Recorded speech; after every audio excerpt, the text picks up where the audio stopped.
Hey everybody, back for the first time in like a month again. Sorry, I feel like I always start my videos off apologizing for taking so long to make a new video. Um, yeah, I'm in my new favorite spot to film at because like the lighting's good. It shows off my eyeshadow decently. My new hair color, which is basically my natural hair color, straight up black. And shows off my son's little pictures that they drew for me over time. From Jason and Lucas both.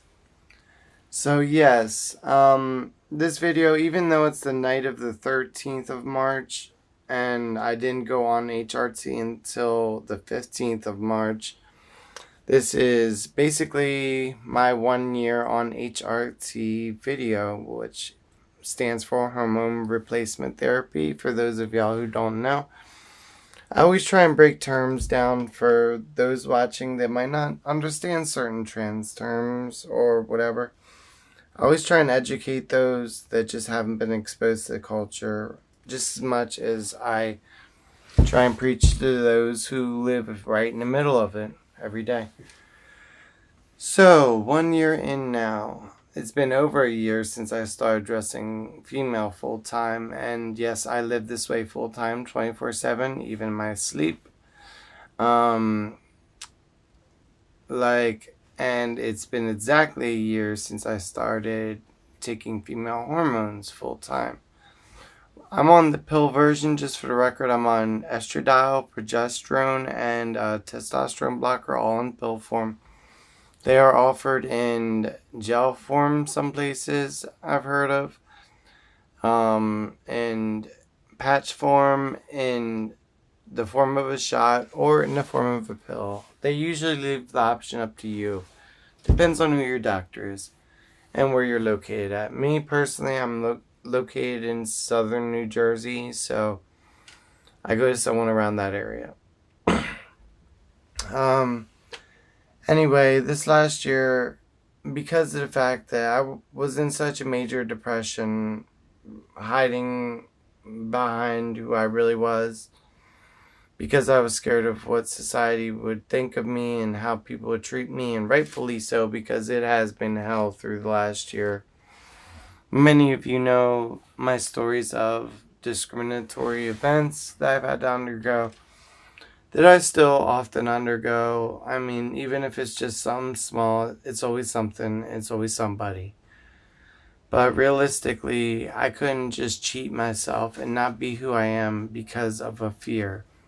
I was going to possibly end up killing myself. Like, unfortunately, 41% of transgender people do end up attempting suicide. And I do fall into that category because I was too afraid to come out, and I did try and kill myself at one point a couple years back. Fortunately, I did come out, and now I'm living my full truth. I promised myself, and this was a vow I made to myself, that I would never be fake about anything again in life. Like, I played too long playing a stupid role, and it just wasn't a role that was meant for me. Like, I don't know if you guys remember from past videos, or if you've seen the past videos where I said that scientists have literally studied the brains of people who have struggled with being transgender their whole lives after they passed away. And they discovered that their brains are literally more closer to the gender they identify as than what they biologically are born as. So, long story short, your brain and your body literally doesn't match. This is not a choice that you can make. This is just, at the end of the day, who you are. And trying to deny it is only going to cause you more pain. And I could say that from experience. And once again, I always offer to talk to anybody who wants to talk on the subject. As long as you're respectful, I will give anybody the time of day, whatever the subject is. If you have any questions or want to talk about your own personal experiences, I take this stuff very seriously. So what has changed for me over the last year, other than just losing basically all my street credentials? Like, no one respects me like they used to, because, I used to be this person with MMA experience and all this like reputation in the streets, who used to be such a hothead, and now I'm just like all feminine looking, and it just changes people's perception of you, I guess. But I mean, at the end of the day, the hormones don't affect my strength or my knowledge any, so that's my ace in the hole, I guess, that people just don't know what they're dealing with if they want to go down that road. But I never start something with anybody. Also, I noticed that, like, I'm not welcome in a certain place. I get a lot of uncomfortable looks. I do get treated nice by some people, but it seems like one extreme or the other. Either people really like me or they really hate me. Like, a lot of people say I'm the type of person who can go into a room and influence the entire room. And I even ran, like, meetings when I was in Seabrook House with another patient who I had do it with me on LGBTQ related topics to answer questions and educate people and help them learn the link between addiction and, like, living this type of lifestyle. Just all that self-hate and all that discrimination, and it's just a recipe for addiction, let me tell you. Because you just want to numb that self-hate and that pain that you feel after being discriminated on, feeling dehumanized, and no one wants to do anything about it.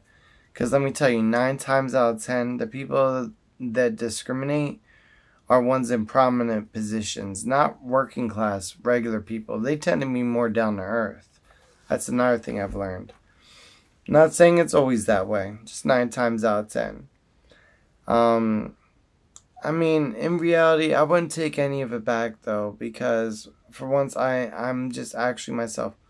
I don't change my voice around at all. Whatever you hear is my natural voice, because that's like faking an accent. Maybe I would voice train if I could pass more publicly, but right now I feel like my transition is just going to move a lot slower because I'm just basically on hormones at this point, and, like, I really can't afford to do anything else right now.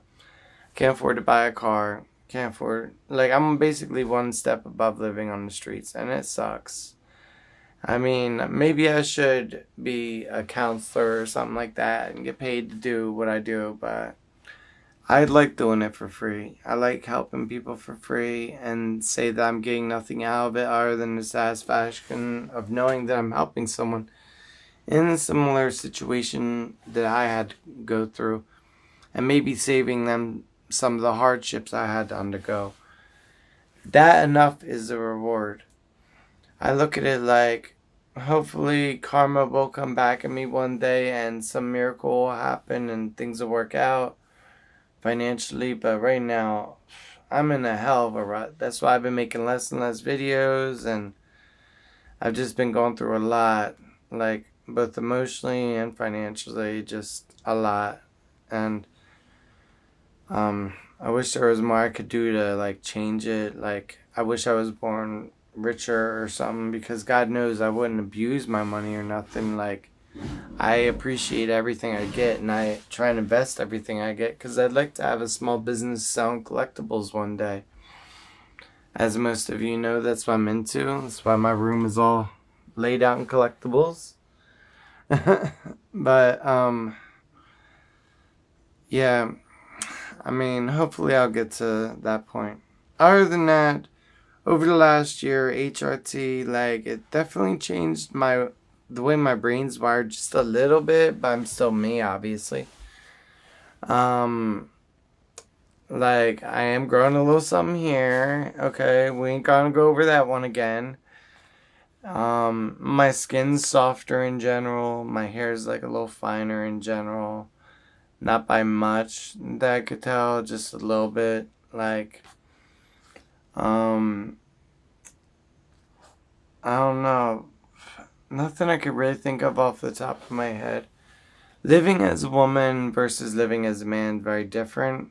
Like, society's standards for you are very different. Like, for one thing, it seems like people expect everything of men and very little of women. Like, when it comes to getting things done, like, they put too much pressure on men and stuff like that, if you ask me. Like, And I don't mean just with one thing. Like, for example, if something in the house breaks, you just expect a man to fix it. You know? That kind of thing. Your car breaks down, you expect a guy to know how to deal with the car. Me, I've never been able to do either one of them things. Like, wasn't quite my area of expertise. So I've really never fit into that role too well at all.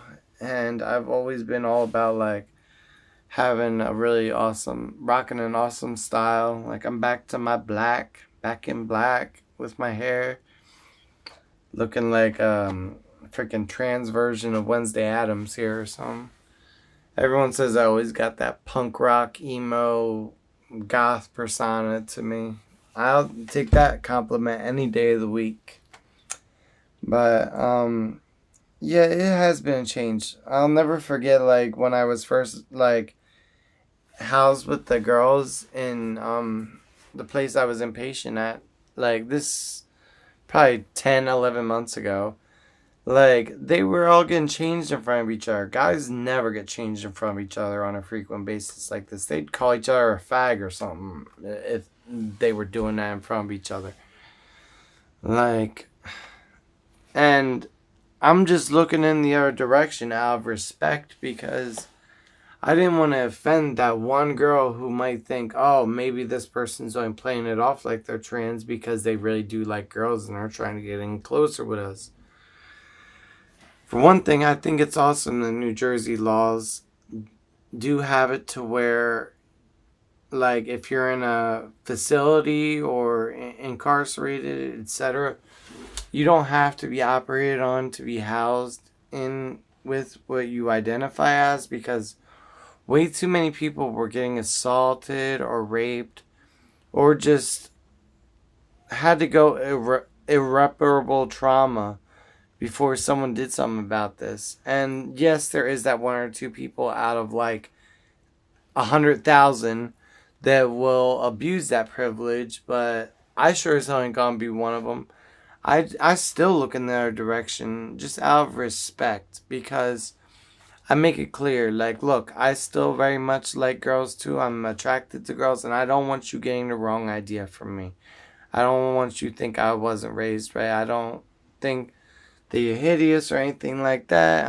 It's not that I'm not comfortable with you, whatever.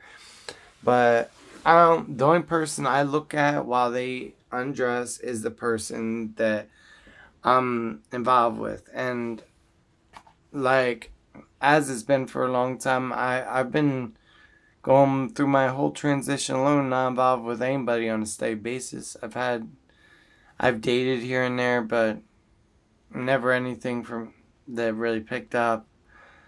And I gotta admit, that one has hurt a lot, having to go through this all alone. Like, no really close friends, like barely any family, especially any family that's like there to talk to, want to understand, and definitely no significant other through the whole thing. And I would love to have a significant other. Like, I want that special someone in my life so bad. But there's a lot of people out there that have a fetish for trans people. So I gotta be careful of people's motives. Or just, like, that they might want to try something new. Like, I'm not going to just get with anybody because they could just have a fucked up motive in their mind of what they want. And me here, I'm thinking, like, oh, this could build into something. Like, I ain't chancing that one. You ain't getting by me with that. So, yeah, I'm very careful about where I go with things and how fast I go with it. Like, because when I do have something serious, I want it to actually really last and be worth it. Like, I don't know. I would like to have something special, though. When it does come along, God knows I'll welcome it more than anything.